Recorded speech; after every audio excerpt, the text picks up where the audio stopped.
Episode 234, the Bryson Stott average episode. We've got spring training underway. The WBC is knocking stars out left, right, and center. And we're tonight going to talk about additions, injuries, extensions. Ty, there is no time to waste. It's time for Dingers! This is Dingers, way more than fantasy baseball. We keep it real when we talk and knock it straight out the park. Let's see the stats. What's the average draft position? What kind of plays you making? Check the wins above replacement. Check the lineups and the points. This I gotta see. What's your path to victory? Are they aiming for a dynasty? Get points going head to head. Please don't do me no favors. We're always watching waivers. Ain't no minor league. This is major. Yeah, Dingers. Let's go.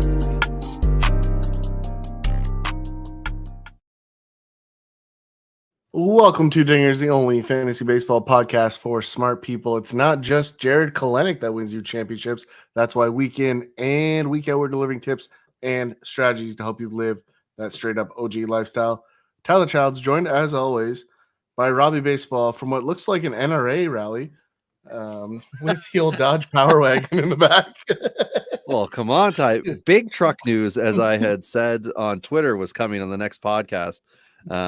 And I mean, the truck, she is alive once again. I got it to run last Sunday. I got the timing all sorted out. Very proud of myself. Redid all of the engine's electrical digitals by myself. And as soon as it ran, and I immediately took the carburetor off so that I could rebuild it. And it's just going to be fun times this spring with fantasy baseball, trucks, and boats.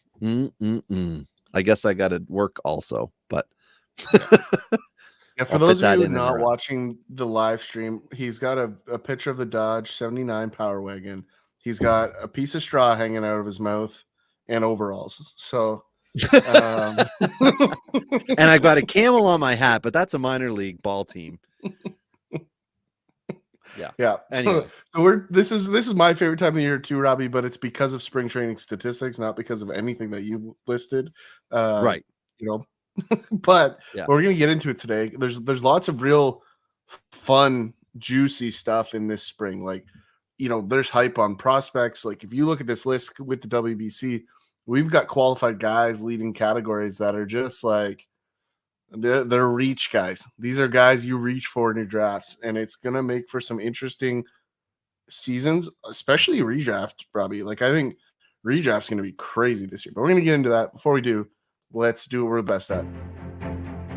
A long time ago, someone decided to put stuff in glass bottles. In some of these bottles, they put juice or milk, and that was stupid. Today, only alcohol and a few other products remain in the containers from the gods. It's time for beers and bourbon, because good advice only comes in a bottle.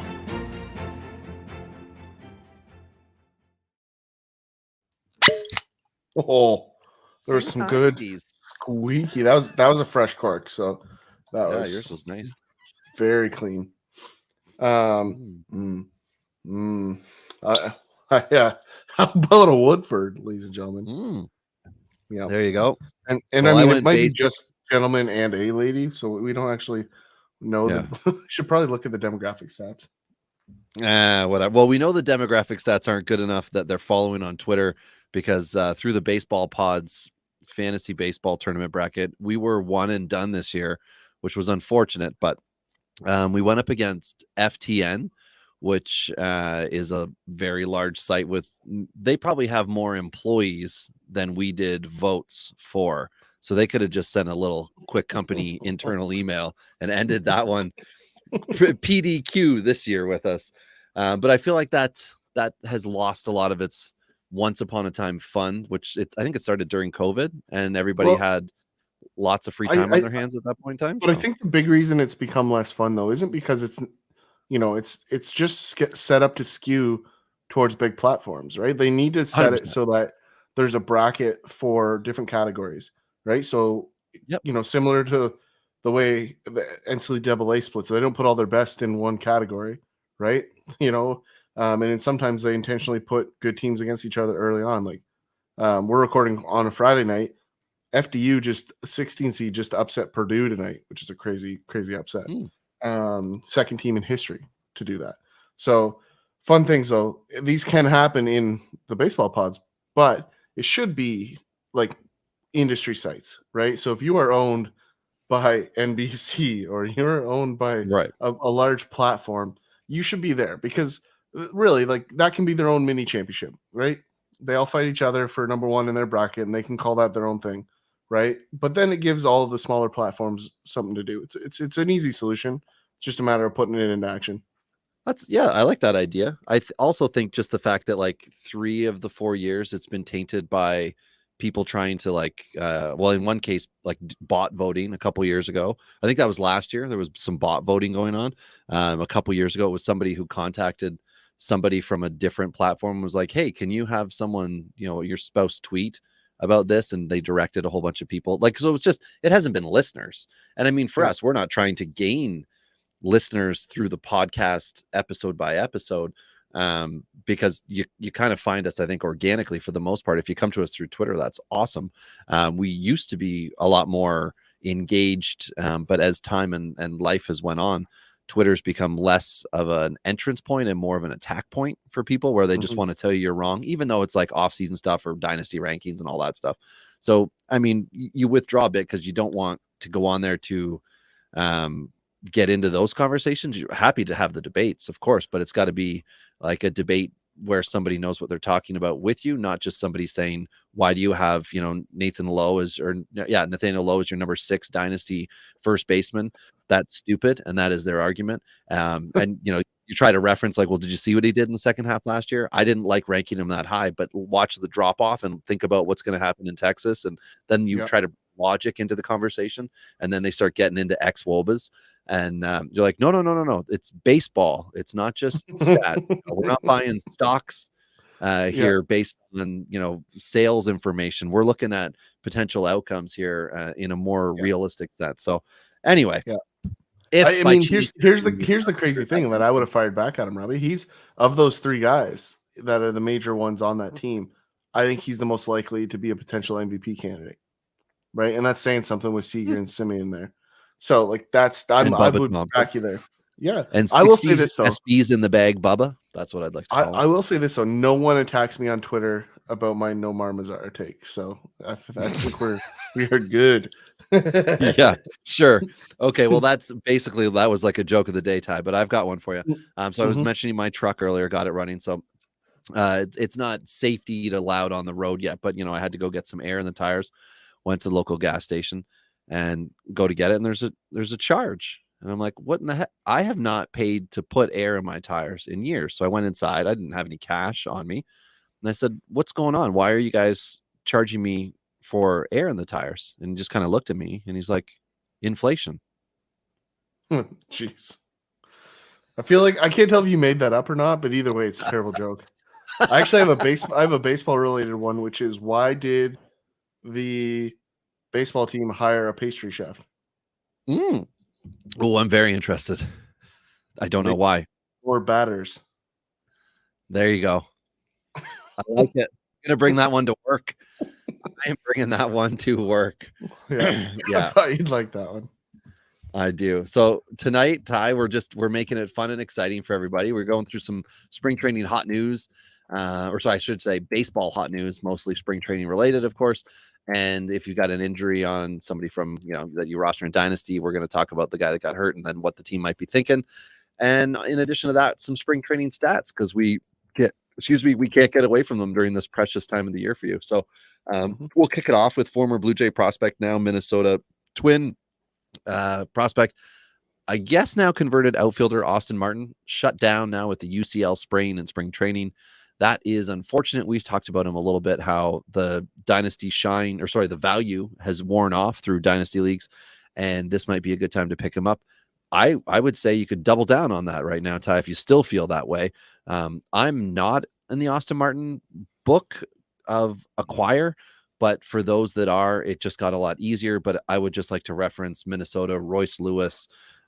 You could have some issues here. I don't know if it's once upon a time, Josh Donaldson complained about Toronto not being in a position to allow his body to heal the right way as far as he was concerned.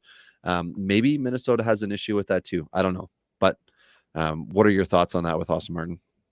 At all interested? I'm out on Austin Martin. This just feels like one of those injuries that's going to keep him out for long enough for him to hit the gym for 6 straight months. Like that just feels like that's what this is like go beef up, like do limited baseball activity. Like you're not strong enough to be a pro. You've got all the other skill sets. Just go get strong. Right. And whether there's a UCL thing underneath of it, I don't know. It just feels like one of those phantom injuries to me. I don't think they would do that this time of the year. But maybe they're trying to just get him out of the USADA pool so that he can bulk up. Why wouldn't they do it this time of year though? No, but this time of year this is when you play baseball. Well, no, this is when you play the 40-man roster game, right? So this is where other guys that are out of options find a spot on the roster because somebody's on an extended injury reserve, right? I don't even know if Martin's on the 40-man yet. Is he? Did he come up at the end of last year? He is. Yeah, I'm pretty sure he is. I could be wrong, but yeah. Either way, Austin Martin, the shine is worn off on him. But somebody who everybody loves to hate, give me a hand, give me a Brad hand out in the Rockies organization. So this is a sign and forget. I would still argue he would be at best a 7th inning guy, which means he's a hold league only, points league only type acquisition. Daniel Bard is the closer, signed the extension last year. And on top of that, you've got hard throwing Pierce Johnson, who spent the last 3 years with San Diego. I would prefer to have Pierce Johnson over Brad Hand. Brad Hand is just trying to extend his career, and I hope he does, but I don't want to roster him anywhere. Do you know who could be a really interesting, relevant piece in the second half in that bullpen? And it's crazy to even say this out loud. Riley Pint. We might see him in the pros this year. Like he had a bounce back last year. Like, and he's got the frame. He's a big, tall, lanky guy. We've talked about this, right? These guys always take the longest to figure it out. Well, he did quit for a brief period of time to get himself sorted. So, yeah, maybe. So it'll be interesting to see what comes back there. But I like that one. Okay. Do you want to talk about the surf draft, or should we hold that off for later? I like it. I'm really proud of myself, Robbie. Well, tell everybody what it is so that. Yeah, so the Surf League is the Canadian leg of the bigger Earth League, which is a bit of an industry or let's say committed dynasty players or redraft players mixed into a bigger pile. So there's a league component to whoever has the highest roto category points. There is a individual component, and we are in the Canadian League. There's a Great Lakes League, there is a Southeast, there's a Bay League, there's all kinds of different leagues all over the place as part of a bigger thing. Part of it is we're raising some funds for some charities. That's a big component of it. It's required to be in person, so we got to do that last week. Thanks to Nick in our league for hosting us at the bar. But yeah, I mean, it was in Hamilton, Ontario. For those of you that don't know where that is, use a map. This is it's where the Pittsburgh Penguins didn't move to roughly 20 years ago. For anyone who knows what that is, we're only talking to Canadians at this point in time. Remember BlackBerry? Well, the guy that it wasn't even there. Yeah, the guy that owned BlackBerry tried to move the Penguins to Hamilton. It didn't happen. But anyway, there's also a bar that we were at there. Yeah, and it was fun. So anyway, Ty, about the draft, how did you feel about your team? Well, a heck of a lot better. Strategy? No, I never go to a league with strategy. You know this. But I'm really proud of myself because I got rated by the Fantasy Pros as the last in our league. So that means I'm going to do good because that ranking system just doesn't have a lot of validity. So I'm excited, but I think I did well. I mean, for me, almost entirely my strategies consist of what everyone else does and watching the patterns and what falls to me. I usually have a brief target of a couple positions I want to get early. And I said it to you while we were at the draft. I hate the first couple rounds of redraft. I hate it because it's just a crapshoot. And some of the best guys get hurt. Like Edwin Diaz was, I think, the first closer off the board. That sucks. He's done. So we'll probably getting ahead of myself there. But my strategy is just find value where there's not. And I said to you as the draft went on, my strategy became just guys that had been bumped way back on ADP, right? Like a guy like Ozzy Albies, right? A guy like Josh Donaldson, I got super late. So things like that just kind of fell to me. I was happy to take them. I will say this, the one concern I have is my pitching, although could be good, is definitely a little riskier than I would traditionally like my pitching to be. Okay. How about you? How do you feel walking away? Well, I mean, last year I did the walked in with the same strategy that I had used across the board in my redrafts, which was I'm taking guys with a strong history of 20 plus stolen bases who also have 70 runs, 70 RBI potential, legit potential, like they've done it before and could easily do it again. What happened was in doing that, I decided I could find a whole bunch of pitchers who were going to be able to compile me a bunch of stats, and it was going to be okay on the pitching side.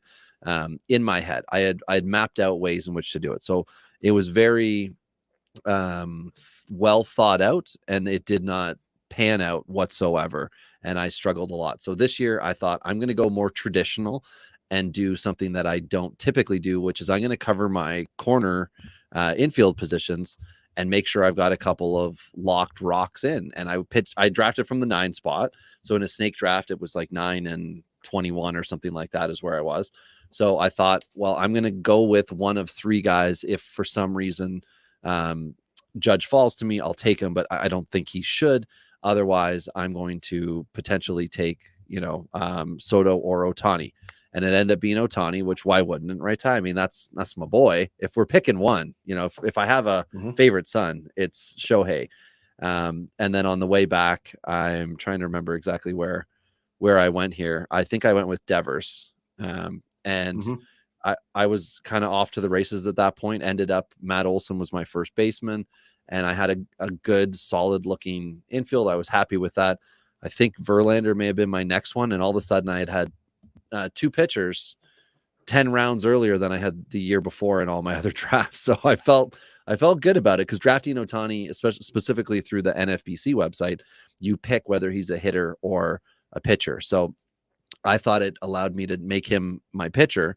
And if I have a good rotation without him and he's hot at the dish, I have the option to go in and kind of get him. But what I did do was early on, I thought outside of Stephen Kwan, who I wanted to make sure I got for the average and the 70-70 potential that he's got, was I wanted to take chances with my outfield, because there's 5 positions.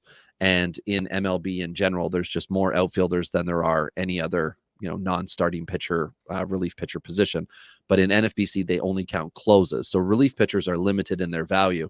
So anyway, I thought the pool to draw from for improving my team in one spot with the least amount of auction dollars, or the fab, was going to be the outfield. But I drafted guys that I was comfortable taking, knowing that there would be changes made soon enough. And outside of Stephen Kwan that I had drafted early, the rest of my outfield's Jared Kelenic, who honestly I don't like, but I'm taking, and he's got 4 dingers in spring training, and it's okay. Trace Thompson, who had 34, I think, between AAA and MLB last year. Bubba Thompson, who swiped over 60 bags. You kind of get the idea. I'm picking categories with these guys. Jack Swiwinski with Pittsburgh, another bat first, power first type guy. And then there were guys that you kind of mentioned that you picked that had slipped back a little bit. Ezekiel Tovar with Colorado, I decided to take a chance on him. CJ Abrams, similar situation. And I did get Wander Franco. So I should have a good shortstop between all those guys. I should have one good one. And then some of my other chances are Bryce Harper when he comes back. That will be a guy for me. I'm hoping for a James Outman. That's with guy with the Dodgers to be effective. I did take a chance and also wanted to piss you off by taking Nolan Jones. But when we talk about spring training stats, that's far less fun and exciting than it was when I drafted. But yeah, I kind of like what I did. I still took the type of pitchers I normally take, but this time I took them when they're supposed to be taken, which is like in the 200s instead of like in the 150s, like I kind of forced myself to last year. So I'm quite comfortable headed into this year. Whereas last year I felt like I needed some things to break my way. This year I just need health, and I should have a really competitive team and get to add to it without spending, $200 to try to add, category guy whenever it starts to occur in May, right? I'm not going to need to go and get that $100 April guy that breaks out, right? That Mercedes, or I guess Quan was one of them last year, who, if he wasn't drafted. Yeah. Yeah. I mean, I thought it was really interesting. And like we were, looking at some of the other picks going off the board, like, there's some guys that went a little earlier than I thought in that draft. But, like that's where I'm in last in the preseason ranking. So what do I know? Well, and but that's a lot of watching draft boards, Ty. Like a lot of the guys who get the idea of based on what are other people who play on NFBC seen, and should I dive into that and jump the line, which Ryan, who, thanks Ryan for organizing the draft and managing all of us cats to get us all there for the draft. He talked about it, like round 11, he had a guy. I don't remember if it was Garrett Mitchell or whoever it was. I think he just knew based on like when you want the guy, you've got to take him this round because he's not necessarily going to be there any later. And I thought, yeah, that's a very site specific thing. You could look on Yahoo, do the same thing. You can look on Fantrax, and because of the dynasty aspect, Fantrax can be a little more wonky than the rest. But if you see a guy typically going like ADP's 150, then you need to get him at 115. Otherwise, he could be gone, because some drafts he'll slip back to the 180s. Other times he's 120. So you just have to, kind of play the site that you're on to get that info. But anyway, you haven't had any players get, injured since the draft, have you? No, I mean, karma says I should be good because every one of my players got hurt last year. So I would hope that there's a little bounce back in the step here moving through. But yeah, I mean, I like it. I know Quintana went down for you. That was a draft in another format, but yeah, that was in the Dynasty League. He was my first round pick. I was very excited to be aggressive on him and just thinking really good, happy thoughts. Not so much. Yeah, no, not so much on Quintana anymore. And that was my reaction when you took him. I was a little surprised on that one, but I don't hate it. I thought you could have got him in the next round. That was all. But at the same time, injuries do happen, and there's not a lot we can do about it. Sorry to all the Edwin Diaz owners out there. I think Freddie Freeman's fine, even though the egos of the rest of the Canadian players are destroyed after getting pumped by Mexico. I mean, listen, you have to, when you talk baseball, you can't load the bases multiple times in a game for Randy or Rosarina. Like, there's only a handful of guys you just don't load the bases for, and he's one of those guys. And he cracked it open. They had a chance in that game, even without Freddie. They just couldn't get the right guys out. But injuries do happen. Freddie Freeman looks like he'll be fine for opening day. It was just a tweak, and I think that's the old. I make a lot of money over here, guys. Team said I can't screw around. I gotta shut her down. But there's lots of guys. Justin Dunn's another guy that's going to be on the shelf at the beginning of the year here. We don't really know a lot here, Robbie. They haven't put a lot out there. It's kind of like he's hurt. We don't know how long it's going to take. I think very similar to what we talked about with Austin Martin off the top. A little bit like maybe a Nate Pearson, who was hurt, not hurt all of last year trying to get his stuff figured out. That we might be there with Justin Dunn, because, the thing that I've said to you over the last couple of years with Dunn, I've always been concerned with the violent release, and just the stuff's not bad, but this was always my concern with Dunn, is whether he can stay on the mound enough to give you value. Yeah, I'm trying to find anything that was recent on him. There's just not a whole lot from what I've seen. If there was something specific to the injury that I wrote down, because I wrote that note about a week ago, I think is when they'd said it. And I was just looking yesterday at some of the pitchers who had a lot of innings, and I had seen, of all people, like Dane Dunning had a whole bunch of on the MLB app. I'm picking my new team because it's updating. So Ty, now I will automatically go to the Seattle Mariners. Yeah. Boom. Trader. Give me all the notifications. Give me every notification. MLB.com app. Anyway, no, I will not pay $25 a month to not watch games in my area. Anyway, yeah, I was just looking at some of those guys, and I thought some innings are going, or inning counts are getting up a little bit for some of these guys who could finish spring training if they're not careful with 30 plus innings here.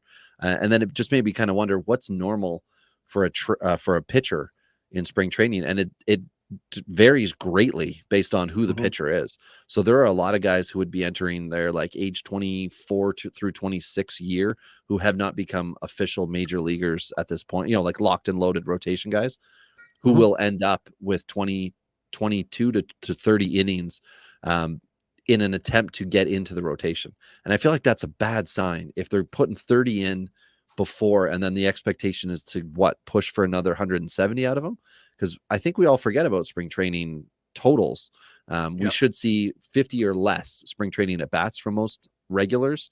And then with the World Baseball Classic, it does definitely throw it up in the air for totals, because you get guys like Otto Lopez who are getting 4 or 5 at bats based on the team they're playing for with Canada that they're not going to see if they're playing with the Blue Jays. Yep. So some little bits and Speaking bobs of of which, differences.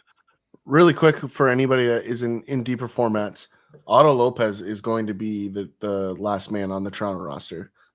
His You think so? clock started. Yeah, his clock started last year. They need the extra right-handed bat, and he can play multiple positions, so it makes a lot of sense. Everyone, myself included, likes Addison Barger in the long run, but I think Lopez is going to be out of camp, and I think partly because he has less of a long-term huge upside, whereas Barter could be a real long-term guy at third.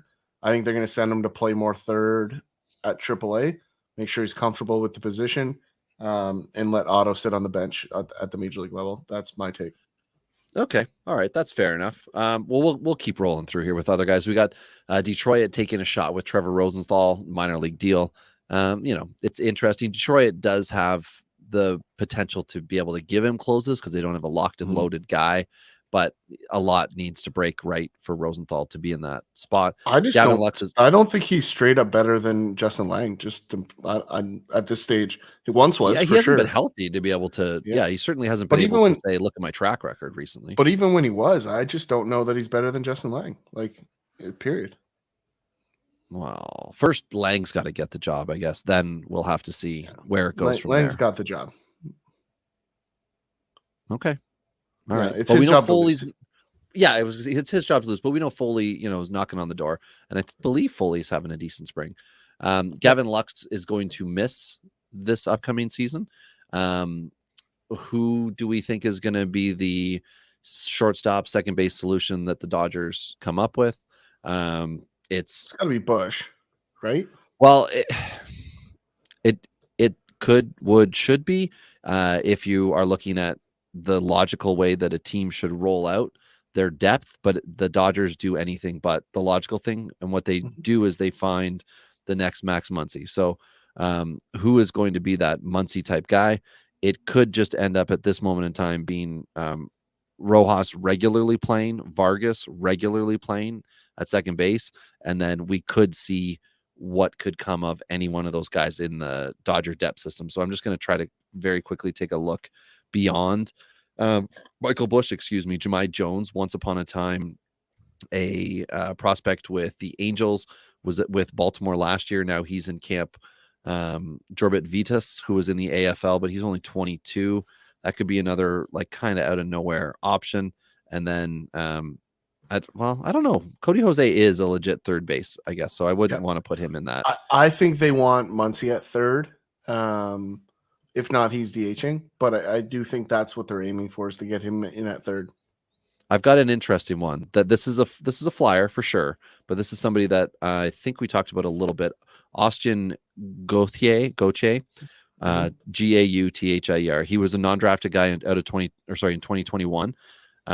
He's going to be 24 next month, and why wouldn't they? They spent nothing to get him, and if he's good, I think he's a massive OBP guy. I'm going to really quickly have a look. He's a 6 foot, 190 pound righty bat, and I mean only high A last year, but it doesn't matter when you are walking 18.5% of the time. They're going to advance him, so he should be at AA to start the year.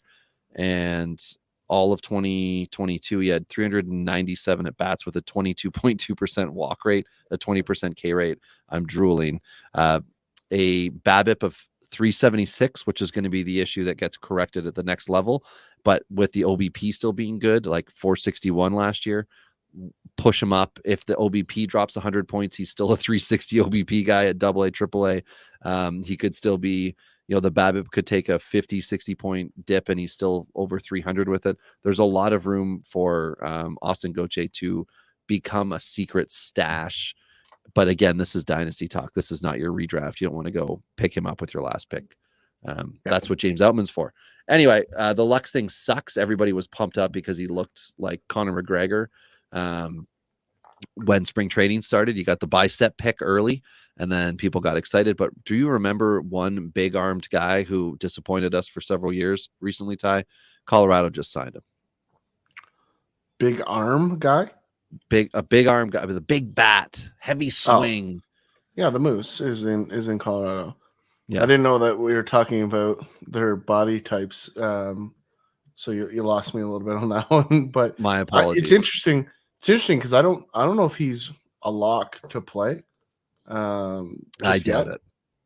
Yeah, like it'll be interesting to see whether they send him down or if he cracks the squad. It could be one of those ones we've talked about recently about getting the call by a certain time or no dice. But yeah, there's not a lot to be excited. He is hitting 417 in what's probably 10 at bats so far. So that's interesting, even though I don't think you could hit 417 in 10 at bats. But the point is there, he might have 4 hits and 9 at bats, maybe. That might make sense.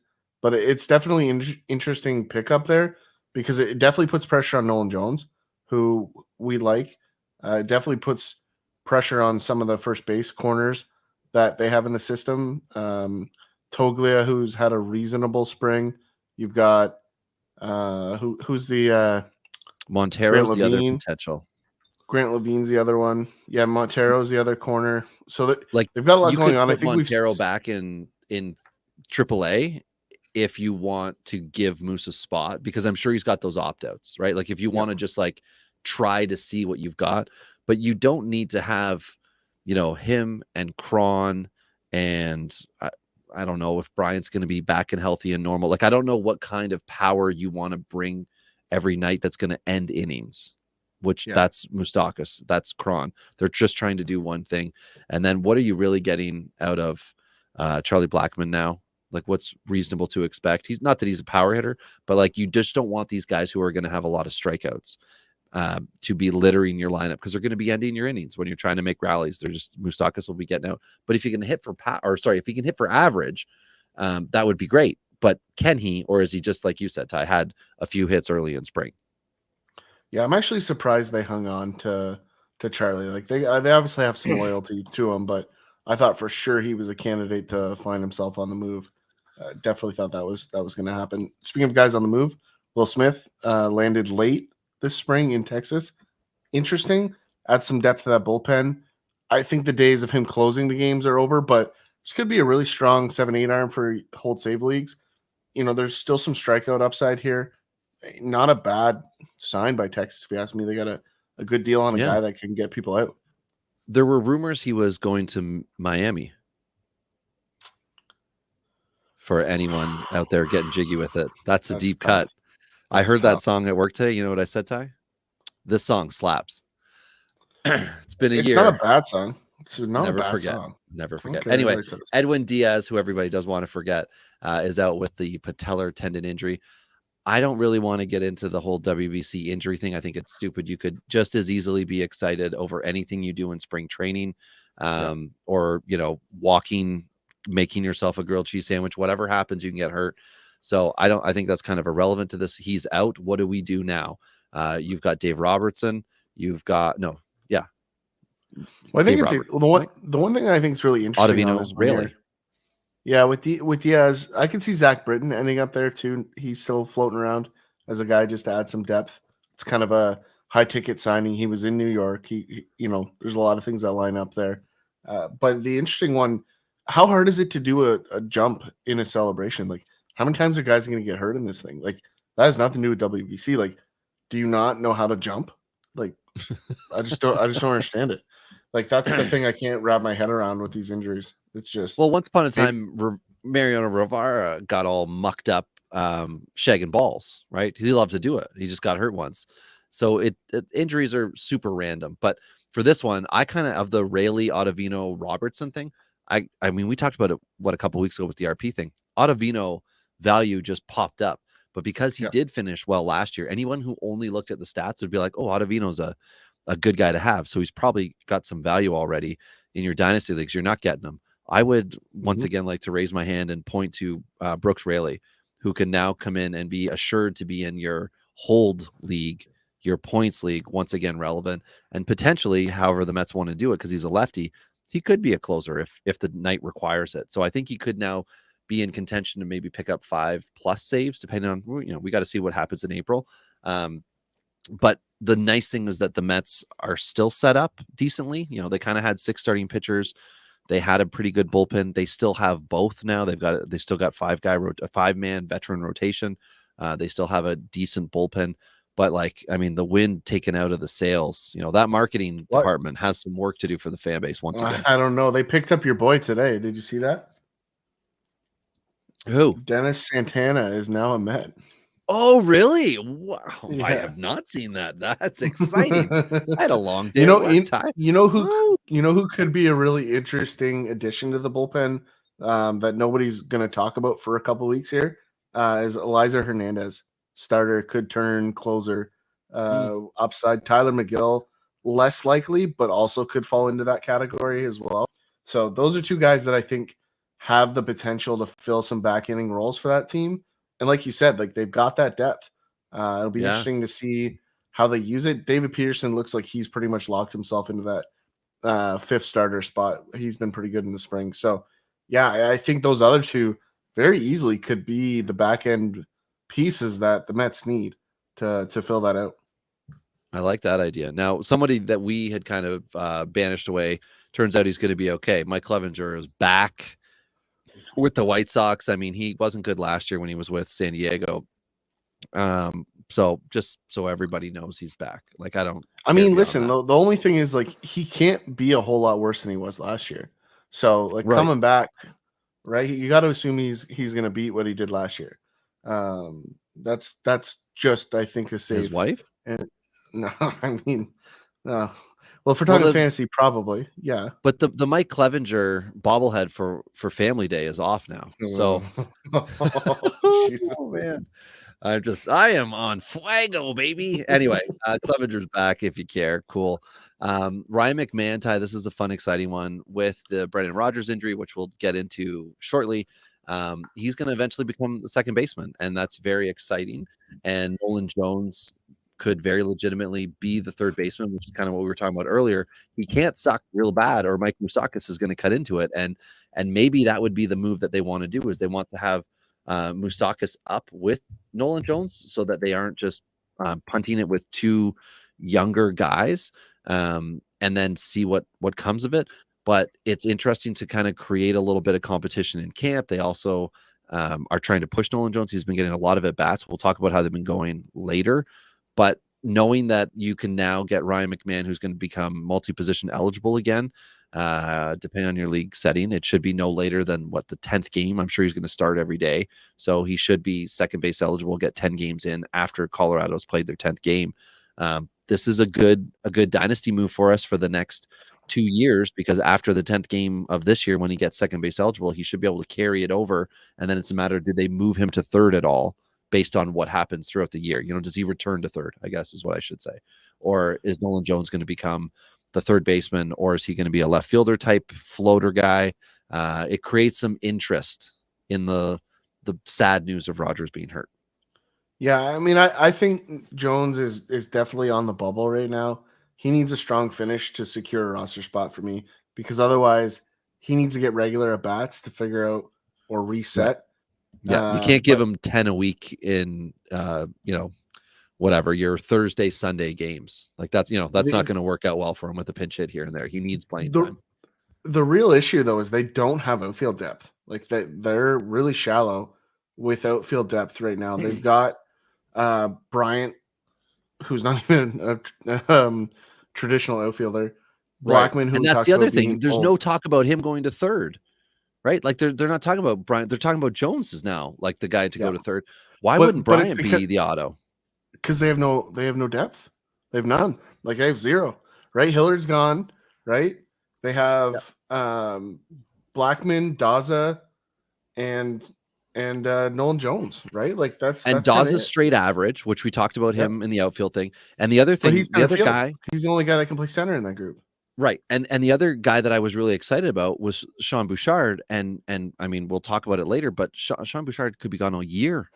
It's likely he's out all freaking year, and I am so sad about it because the door was already open for him with everyone healthy. Then with the injuries, it would have been like, now you could be a starter. You know, you could look at 450 plus at bats, and then boom, he's gone. I believe best case scenario for him is 4 months, but it's more likely the year is gone. And I think he's 26, closing in on 27, which means next year he'll be a whole year older with 0 at bats underneath him after having an amazing 2022. It's a major setback in Dynasty, and I've been picking him up in a lot of leagues. So I'm not cool with this because I wanted it. But the Nolan Jones potential here could level off. But it's got to pay off if you have both guys. And I mean, we might see Zach Veen a lot faster because of all this, right? Like that. Absolutely. That's a real reality here. Is that if those corner guys or Jones struggles and you don't fill those spots, you're going to need Daz to slide to a corner, and the best solution that they have is Veen, like because they don't have like Harold Castro's not going to run out to center. You're certainly not going to see any of the guys that we just mentioned. So Grichuk's the other guy that can do it, right? Grichuk's the other guy that can do it, but you're not going to be wanting, like, you want Grichuk to lose the job to someone who's playing better, but he's the default guy that will get the at bats. But again, not the perfect scenario either way. Well, how long is Grichuk out for? He's got the sport hernia injury. How long is he?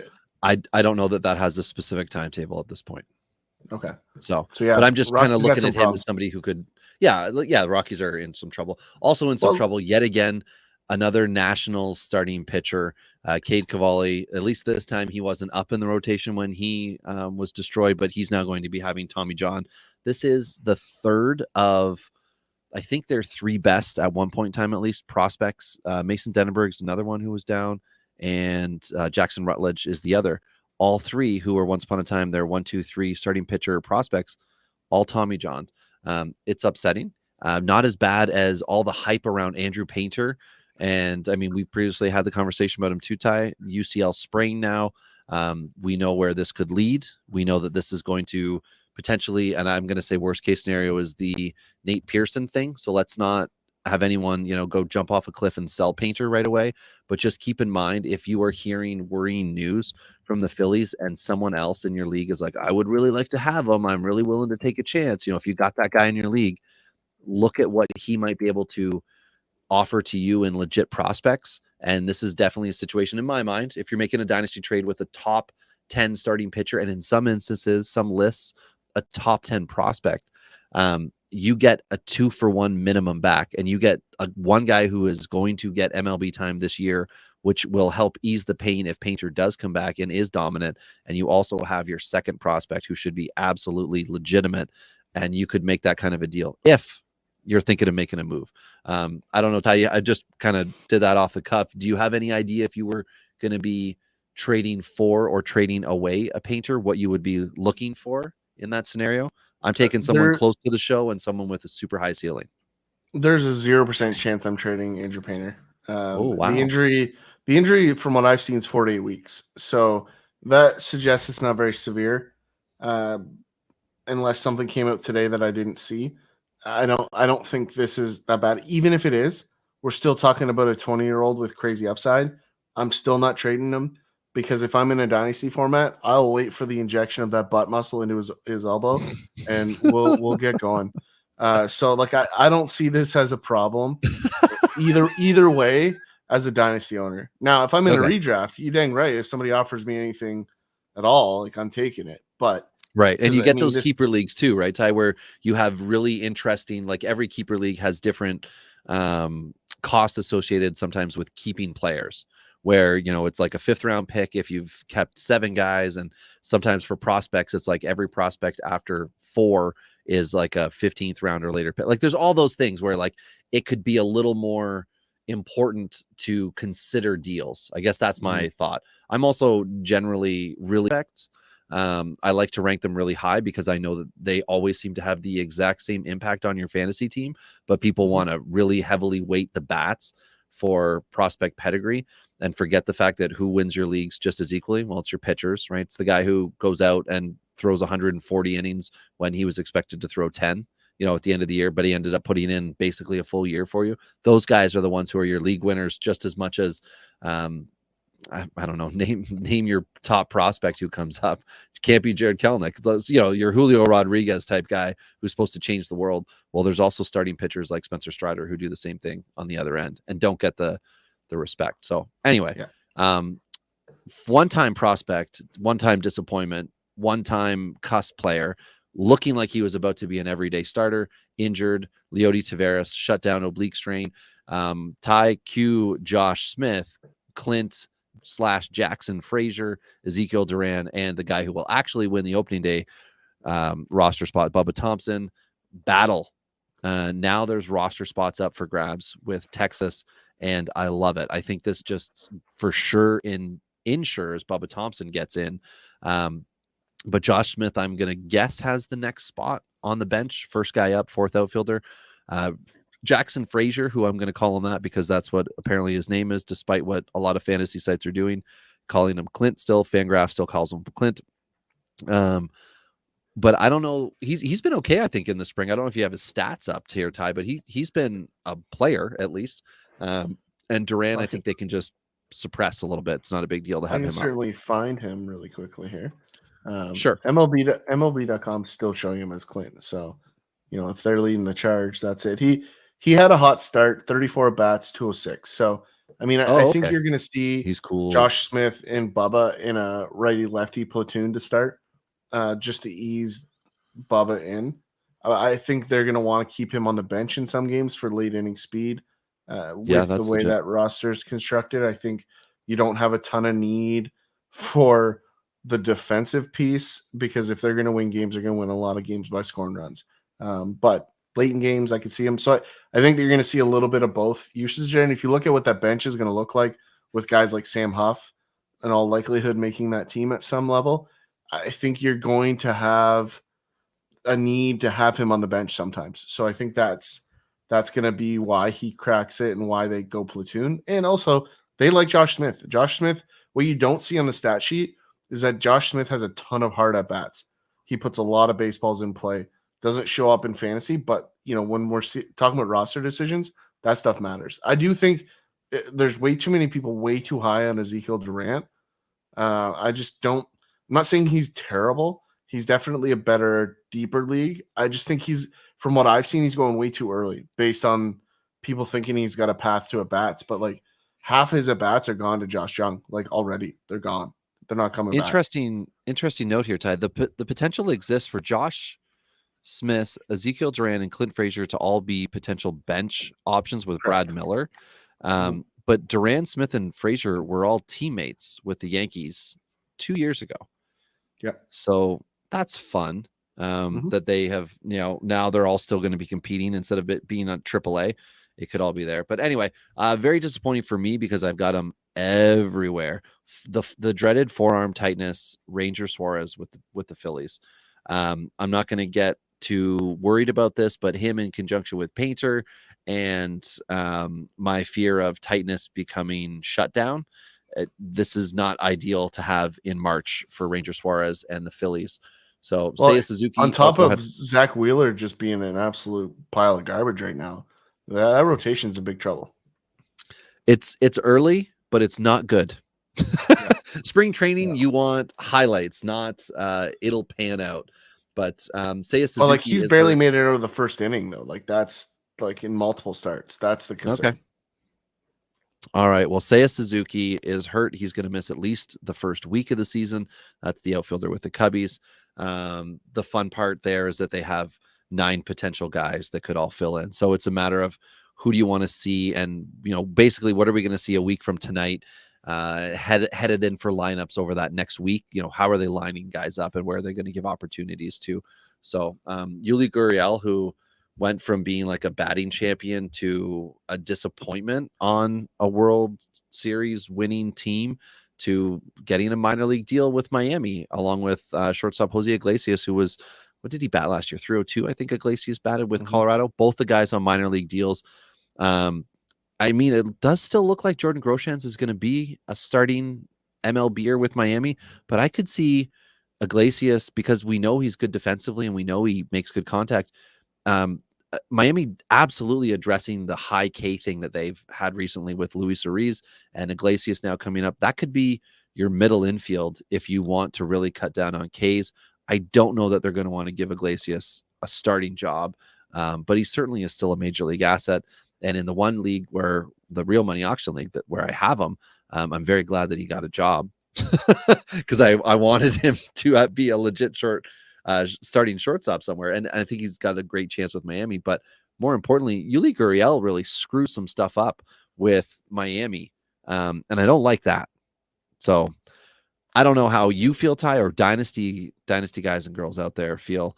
But Yuli Gurriel is the type of guy who should just play in Miami. Very much get in the way, if you will. Jorge Soler at bats could be affected by this. Probably not Avisel Garcia. He typically is right field, not DHing much. But I'm looking here at John Birdie possibly being affected, Jesus Sanchez, and then I don't know, Garrett Cooper, I guess, too. He is their first baseman if they just want Gurriel to DH. It's not, it's not really like crushing anybody here, but at the same time, this is the way to completely wash out 4 potential fantasy assets with one signing. I think they're going to go with Yuli just because of what they've talked about in the offseason in terms of trying to attract or bring in guys with contact bats. And they've done that, right? They brought in Segura, now they've added Yuli. They've kind of made it clear some of their players that, Jesus Sanchez has gotten moved down the depth chart a little bit because of his contact rate. Now, like, those are the things that they're doing that are kind of right there and obvious. So it's just a matter of following that trend, because I just don't see a scenario where Yuli doesn't open the season as their starting first baseman or DH right now. That kind of is interchangeable for him, but he's a pretty good defensive first baseman. I think he's going to be that guy because I think they want to change that culture of that team. And if you keep running the same guys out there, you're not going to do that. So I think they're going to use it for that purpose. It would make their lineup, Ty, two mashers only, and that's Chisholm and Jorge Soler, and they're top of the lineup bats anyway. So it does, the idea of Gurriel coming in, it does allow him to kind of be slotted anywhere. And then we are assuming Jacob Stalling is going to be better than he was last year. There is some hype coming around Nick Fortes, who's like a catcher first base type guy. But that doesn't take away from the fact that you might be completely fine with having Gurriel kick around. And I mean, we're not close to making final roster cuts. He would be a final day type cut. Gurriel, that is, if he wasn't in the plans for Miami. Yeah, I don't think he goes to Miami if they didn't make some guarantees, if I'm honest with you. I just think he has enough pedigree that at his age, it's like, guys, listen, if you're not going to play me, don't waste my time. I think that's a conversation that was had there, but I think it does a couple important things. If we're assuming Jazz is hitting 2, which I think is the safe assumption, and you put Gurriel right behind him and Soler behind that combo kind of works out. You got some guys that are going to get on base, put a little pressure on the pitcher, and then you're going to go to your big bopper that just needs some pressure to get good pitches. So, I think that roster construction makes a ton of sense. So it'll be interesting to see if they go that route. But if I was a betting man, that's what I would do. Okay, well, Ty, I know you as an informed man more than a betting man. Vladdy dipped himself out last week from the WBC, alleged knee inflammation. What say you? Time to trade, right? Yeah, no, he's good to go. You hold. I mean, he was my first round pick in the surf league. You love Vladdy? Okay.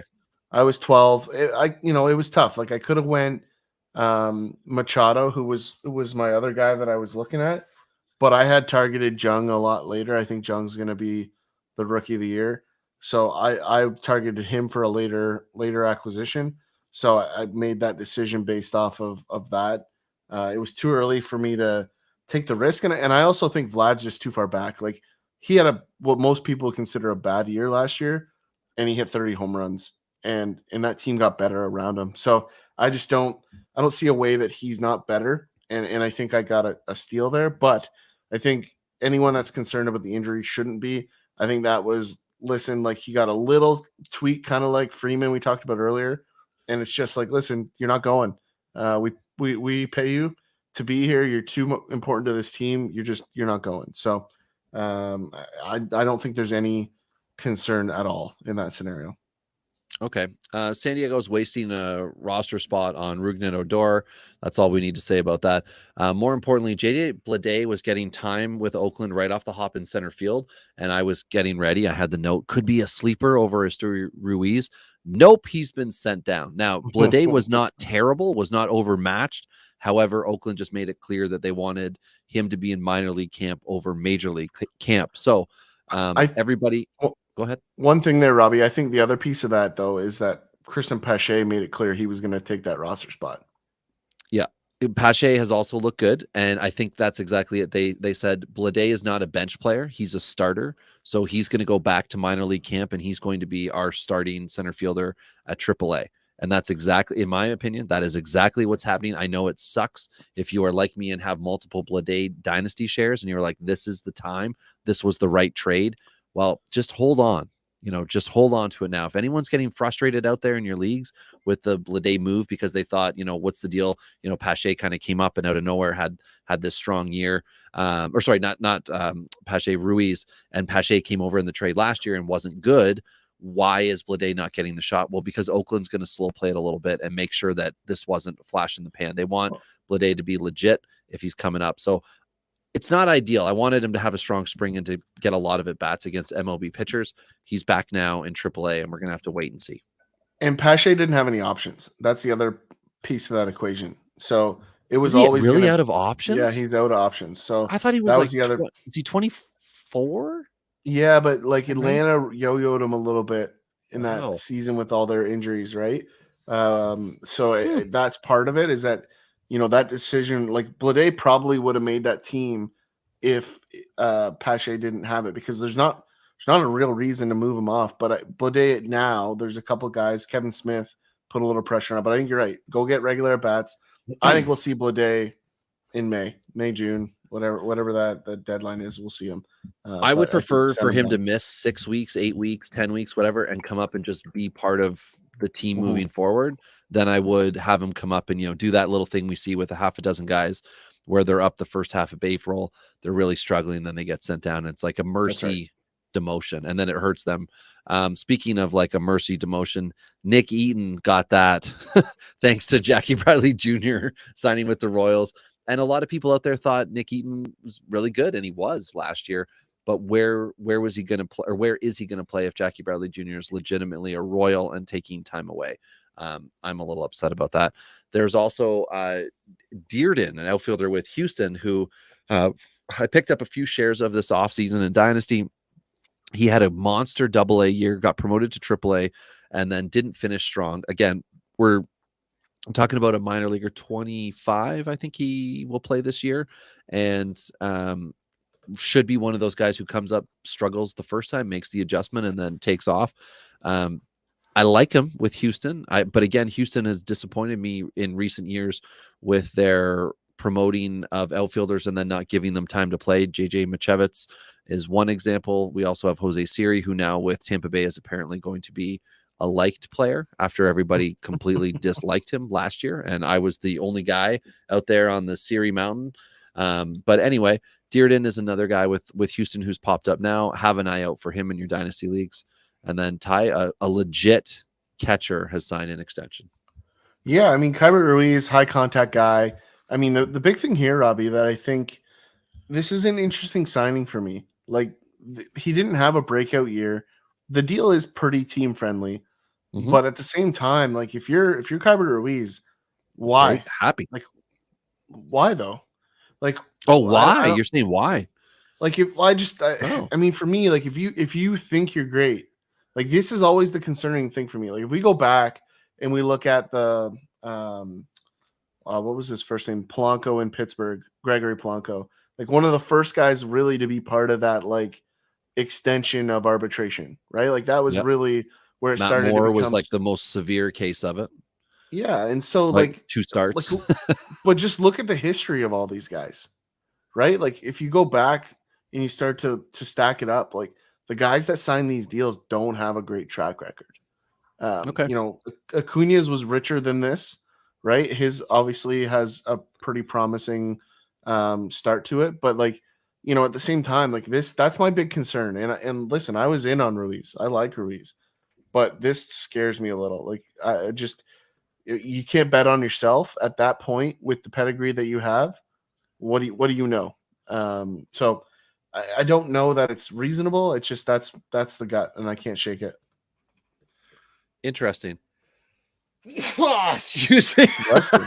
Yeah, bless you. And then, I couldn't hit the mute button because I had to cover I chose my left hand and I couldn't cover the mic. Sorry, everybody. well, you are allergic to 8-year extensions. All good. And so we got a guy here with Tyrone Taylor who was probably going to be the odd man out in Milwaukee, in my opinion. I think He was it's an third, fourth interest. outfielder, and I was so excited for him, Ty. So excited for him. And he's hurt for at least April. And that Yep. sucks. Garrett Mitchell's the center fielder of the future. He's going to be there now. We already know Yelich is the left fielder because you can't have left fielder that sits on the bench. That's called the DH, and they're giving that to Jesse Winker, who's already doing that.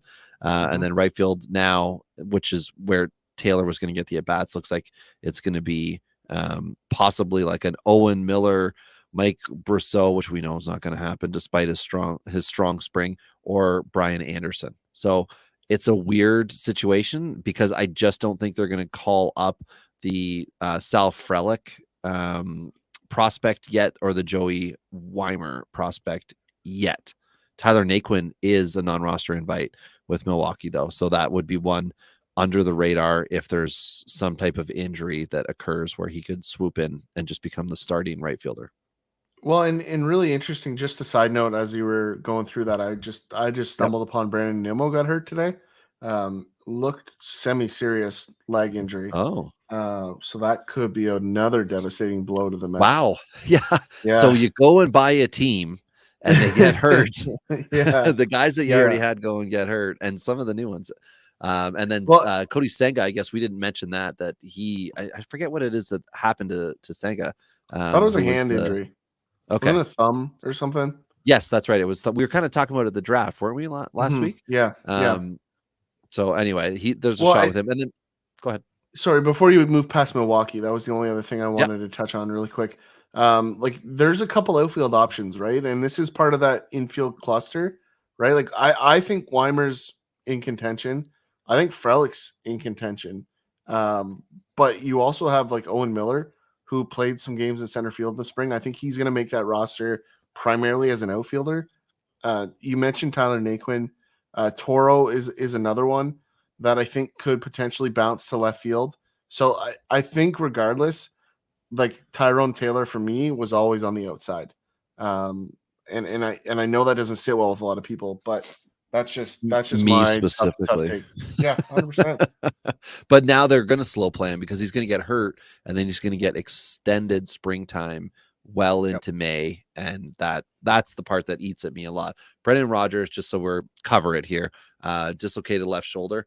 I can tell you, as a guy who has been a trainer on a hockey team with a player who had a shoulder issue, it can become a massive deal depending on how he heals himself and if he actually rests or if he tries to push himself a bit. If you try to push yourself a bit, you can have issues with your socket, and you can have movement where your shoulder pops out more often.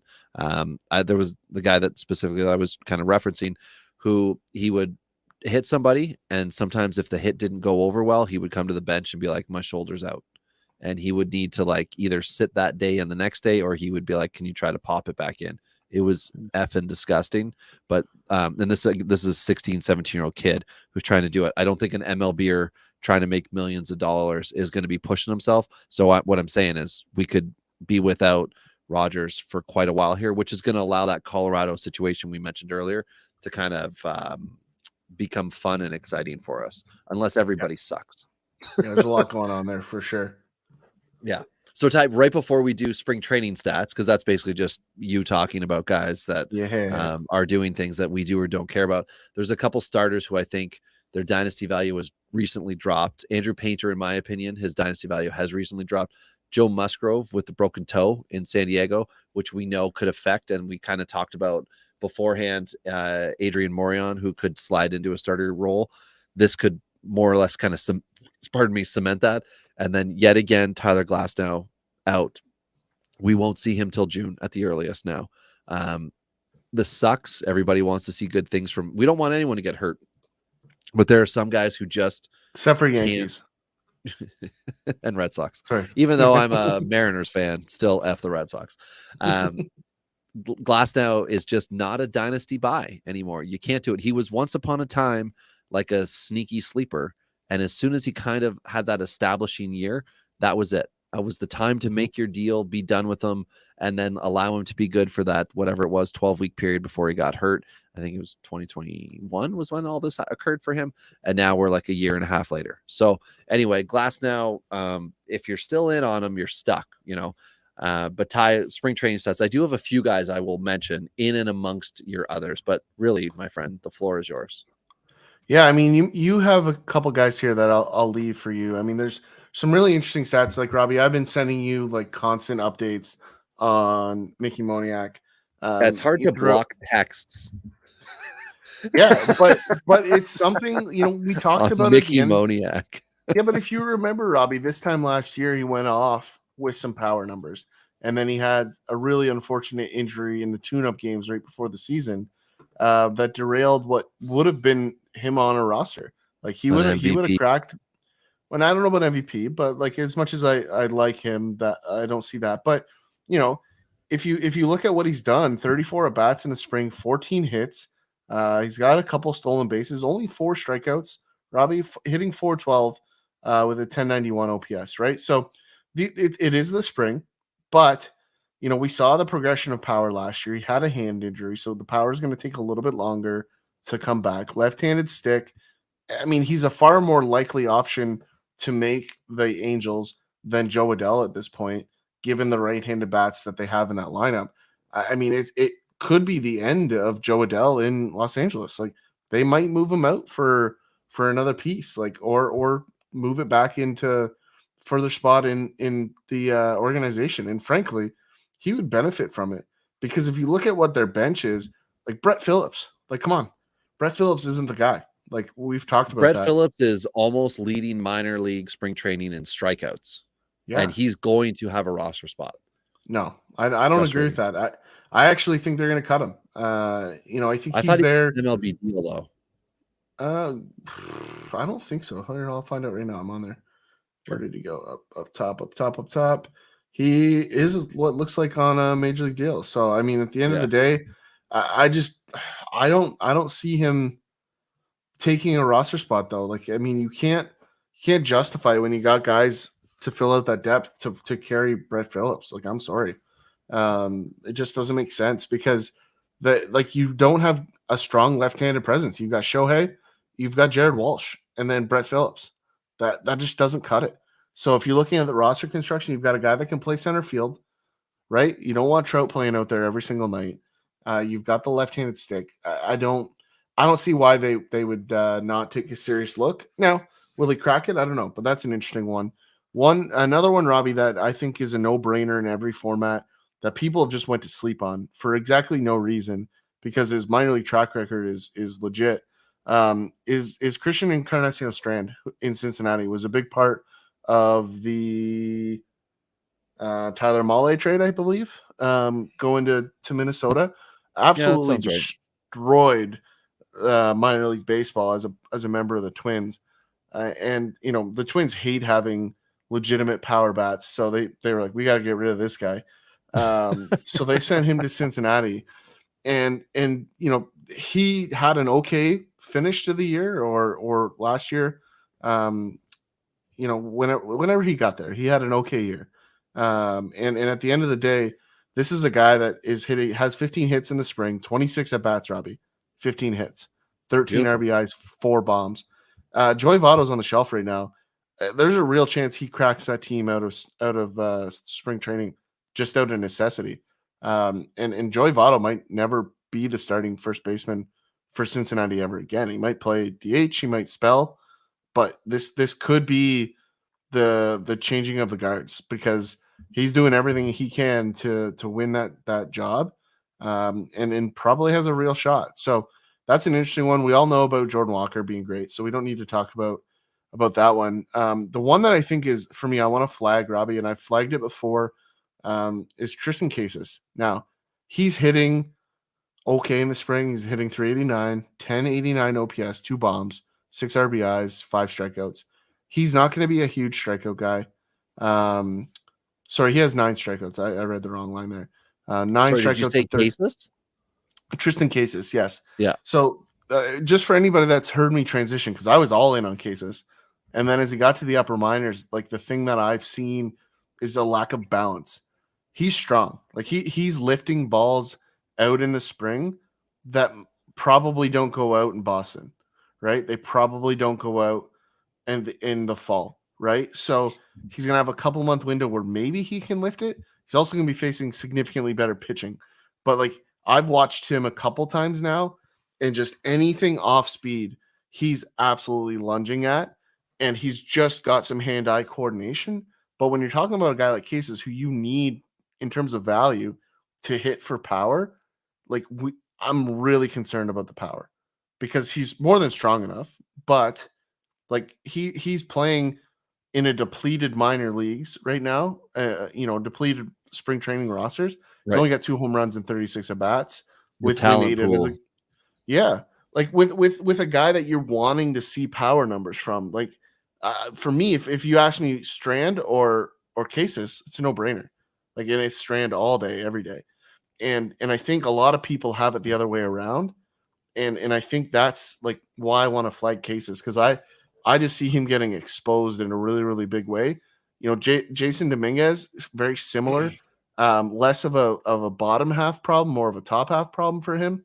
But it's just these guys that everybody thinks are going to be great because they're strong. That doesn't make you a great major league hitter. Ask Franchi Cordero, who, by the way, is hitting 538 in the spring. Yep. Having a huge Great spring. 1538. Like, he's for sure going to crack that squad at this point in Baltimore. We have a good body of work from Franchi Cordero. I don't know that he's all of a sudden going to turn that light switch, but definitely if you got an empty roster spot and you want to take a flyer, like, Franchi's going to get some at bats. So it's not going to fall on deaf ears. And sticking with the number of hits, which I always like to look at in the spring, Jared Kelenic, you mentioned earlier, 14 hits, 4 bombs, 9 RBIs. Yep. And the big thing is the strikeout numbers. 6 strikeouts and 32 at bats. Like, that's a significant improvement against the starters, right? So one thing a lot of people miss in the spring is, if you look at a guy like Buddy Kennedy, right, who's also having a decent spring, is he starting every game? Probably not, right? Whereas Jared Kelenic's getting run out against the starters every single game. So those things matter when you're looking at spring training stats. And so for me, Kelenic's on that list of guys that we want to look at. The power numbers are always a little bit deceiving with the wind, right? A guy like Derek Hall in Philly is going to get way overblown. A big, strong guy, 297 batting average, but 5 bombs, leading spring training with Matt Olson, who obviously Matt Olson's good. You're going to want to take a look at that. Both guys today, Ty, just hit those 5th home runs. It was a 4-man race that started with Kelenic and then started to build up. Everybody started to catch up. And then finally today, those 2 guys hit bombs that broke them out in front. Well, but if you look at the guys that are chasing, Michael Conforto, who we've talked about as a guy that's a huge underrated piece. Moving back, the signing in San Francisco is the worst thing that happened to his fantasy value. But you've got Andres Chaparro in New York, who's never going to play. But Jake having Berger, one hell of a spring for people that are staring at stats. All of a sudden, he's going to be like, wait, what? Why isn't this guy playing? That's exactly And that's it. exactly it. Do you want me to hear, Ty? Go ahead. Finish your point. I've got a pitching transition that's fun and exciting. Well, I just want to finish the home run things because it's important to recognize these things really quick. Like, if you just go down the list, like, you've got Jason Dominguez with 4 bombs, right? These are the guys. These are the guys that people fall in love with. I'm not out on Dominguez. there's a weird swing here. It's a little flat at the top of the zone. I could see him actually getting beat like middle and in, like lower in the zone. And so I like it's a weird swing. And I just think he's gonna get beat in a couple spots, kind of like Chris Davis, where there could just be a bottomless pit that makes him not a pro. That's the big concern I have with Dominguez, because obviously the rest of the skill set's there, right? The kid can obviously hit for power. He's making good contact. So there's just an alarm bell going off there, that he might not be the superstar yet. But it's certainly too early to say he's not going to be that guy. Sorry, Robbie. And then No, go ahead. one last guy that is also on this power chart, but does have a little bit of a strikeout flag that think's going to crack the roster as well, as Parker Meadows in Detroit. I think he's going to make that team because he's been better than his brother. He actually there's a real outside shot that his brother gets cut because of him. But not likely. It's a joke. But it's there. So just the guys at the top of the list. Like, I always like to look at hits and power.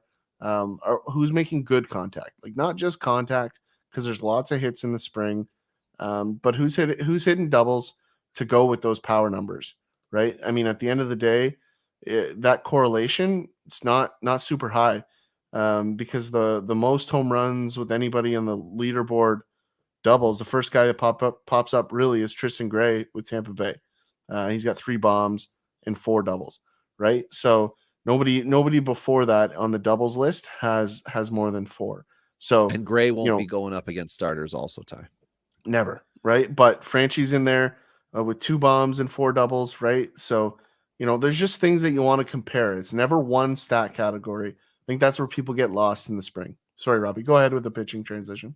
For sure. Well, I'll just put a bow on your talk about watching who guys are batting against with Joe Adell. He started the spring 12 strikeouts and 22 at bats, and that was major flags right there. But since then, he's only had 3 Ks his next 12 at bats. So although the line looks really bad, he has actually adjusted within the spring. Now, this could just be who he's gone up against, might have control issues or be working on a pitch.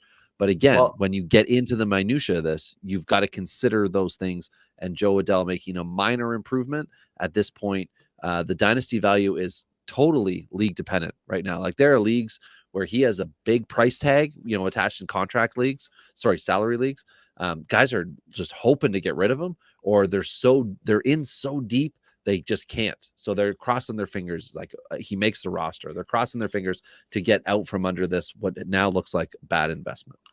Well, and he has started to come off of the bench as well. So like those at bats in the back half of that stat are probably against some of the reserves. Now, we are to the spurt, like part of the spring, where you're starting to see the real bullpen start to come out more regularly. So we're not all the way there yet, but yeah, it's definitely a flag regardless. It doesn't matter how you look at it. Yeah. So just some things of note for people, quickly rhyme off a few guys who are doing well with Ks. Matt Boyd with Detroit's the most impressive, 17 Ks, 9 innings. JT Brubaker with Pittsburgh has 20 Ks. Cole Ragans with Texas has 20 Ks. But then this one here, Ty, I want you to guess the team. Okay. I didn't write it down on purpose. Excuse me. So these are people buying for a potential SP4, SP5 spot. Aaron Brooks, Angel Sanchez, Wilmer Font, Julio Teheran, Cole Hamels. Do you have a rough idea? If you do, don't say it out loud. Just say I have a rough idea. I know exactly who it is. Ryan Weathers, Jay Grom or Groom. Okay, so say the team. I can even tell you who SP4 and 5 are going to be. Just say the team now. It's the Padres. It is the Padres. So tell me who you think is going to be SP4 and 5. It's going to be Teheran, and it's going to be Weathers until Hamels is ready. The other guys in potential here, Michael Wacha, who because of his deal, I think he's SP3 there with Darvish and Snell 1 and 2. Nick Martinez is battling for a spot. Also, and this is just, I think, silly, Seth Lugo, potential starter. But you know who's gonna sneak in here, Ty? That's right, everybody. Brent Honeywell Jr. is gonna sneak in here. And why, you ask? 11.1 innings pitched in the spring, 16 Ks, and a 1.24 whip. That's right, everybody. It's time to go and get yourself some money from the well. Yeah, but his ERA is like 14. Irrelevant. It's 6.35, and that is irrelevant. Anyway, I just thought that was down kind of a from laugh. like 3 days ago. So that's I just thought it was that's kind of a definitely laugh that, concerning. like the I Honeywell's just don't know obviously how being you pushed. don't run. I just don't know how you don't run Tirano. He's been excellent. I see mean, that as an. I almost said Anderson Espinosa, but I thought that was more of a giveaway because he's like the prospect who left, came back, whatever. Because he finally got some MLB time with the Cubs. But once upon a time, he was an elite guy in a trade. I don't have any other pitcher notes, Ty, but I'll very quickly just say my other hitter notes. One really quick recant on what I just said with Tehran is that very much the opposite of Honeywell. His ERA got imploded in the last couple of days that I didn't catch. Oh, okay. So whatever happened in the last couple of days, he's backed up on that statement. So I just wanted to toss that back in. Okay. Nolan Jones with Colorado. We talked about it earlier. 16 Ks and 33 at bats with a 100 average. Not ideal for a guy who basically has a starting position available if he can earn it. Ryan Noda, who was a Rule 5 pick with Oakland, that just means he needs to be on their MLB roster. Looks like he could be in return to previous team mode, 16 Ks and 29 at bats in the spring. Juan Brito with Cleveland. He was part of, what was the trade with Colorado that brought Brito here? I feel like he was the guy. Anyway, that's not the important part. The important part is that he's got trade. No, Grichuk was Toronto. Sorry, who did you say? Juan Brito, who's with Cleveland. I don't know. He has I don't know who that is. 10 walks right now in the spring, and that is impressive. James Outman with the Dodgers outfield Was prospect. that the Nolan Jones trade? Sorry. Could have been. Maybe it was the Nolan Jones trade, but I Sorry. maybe it was. Yes, that might be correct. James Outman, 1,021 OPS outfield prospect with the Dodgers, who looks like he should be outfield 4. Alex Call with Washington. He's amongst several potential Washington Nationals who could get a run and then need to be a competent MLBer to actually continue earning it. 371 average, 925 OPS, 2 stolen bases. And within that 371 average and 925 OPS, no home runs, doubles machine. That's Alex Call. So he's still good in your OPS leagues if you can go that way. And Ty, I thought I'd mention this because I talked about wanting to possibly take him or Nolan Jones at the end of the Surf League draft. And I went with Jones, but Nolan Gorman, the second baseman with St. Louis, 324 average, 2 dingers, 9 RBIs, and 954 OPS. Impressive. We know there's playing time concerns there. Will Benson, I talked a little bit about him on Twitter with some of the fantasy baseball friends we have on Twitter. 400 average, 1 home run, 5 stolen bases, and 30 at bats. I love Will Benson. I loved Will Benson a year ago when I took him from you in the Rule 5 draft in the Real Money Auction League. I wanted good things for him. It didn't happen. Everybody loves Corbin Carroll. I love me some Will Benson as a potential starting center fielder with the Reds, and the fact that he could just get to play. He can't suck, right? He can't bat $160. He's got to be a legit contact bat, which has always been the fear with him, high Ks and potentially low average. I'm hoping that that's in the past. Corbin Carroll, who got an extension, 8-year extension, still Ty has 0 home runs this spring. But hey, power's the last thing to develop. Haven't we learned that? Anyway, joking, everybody, it sometimes doesn't develop. 8 walks this spring, which is great. So he's patient, and the average is plus 300. And Tim Lopes, the actual second baseman for San Diego this year, just kidding, is currently the spring training MVP. The Lopes, who was a Mariner, then moved around last year, has a 452 average and a pretty solid stat line across the board. Isn't spring training fun? Ty, do you have any other fun, exciting names, stats, or things we should know this time in March? This one's going to hurt a lot of people, but he's looked really sharp.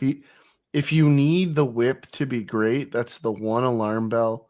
But if you're looking for some cheap strikeouts, Yusei Kikuchi's looked really, really good in the spring. Oh, right. Yeah, we haven't even mentioned and him. not just like big strikeout numbers, which he's always kind of had, but the whiff rate is way up.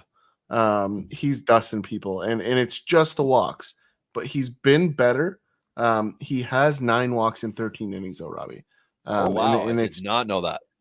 but he's also been. It almost looks as if they've been trying to teach him when to pitch around people, right? In the couple games, it's like he's not pitched to somebody that he has a bad matchup against. He's kind of faded them a little bit and then gone right after the next guy. So those are the little things that you don't necessarily see in the stat lines in the spring. You have to watch the games, and that's one that I've seen a very different pitcher in the games that I've watched because I made a concerted effort, sorry, just to I was get gonna in say there. conceited effort. Well, What is your it is a deal? little conceited because I want to be right on this It one, was but conceited. yeah, but at the same time, this is one that I think could be real good value given the fact that everyone's so out on him. There's just the strikeout upside, the win upside is there. You're gonna get beat up on the whip. So if you have a walks format or anything like that, be careful. But the batting average is 136 in the spring, Robbie, which real good. So he's not giving up hits, that's for sure. 6 in 13 innings. So there's enough there. Jeffrey Springs, I think, is one that a lot of people had some doubts on. He's been dominant in the spring, 0.4 whip, just 9 innings, but no earned runs, 3 hits in those 9 innings. One guy that I'm super interested by, just a guy that when I saw him pitch for the first time, I was astonished by him, and that's Graham Ashcraft in Cincinnati. Just a really odd, easy looking 99.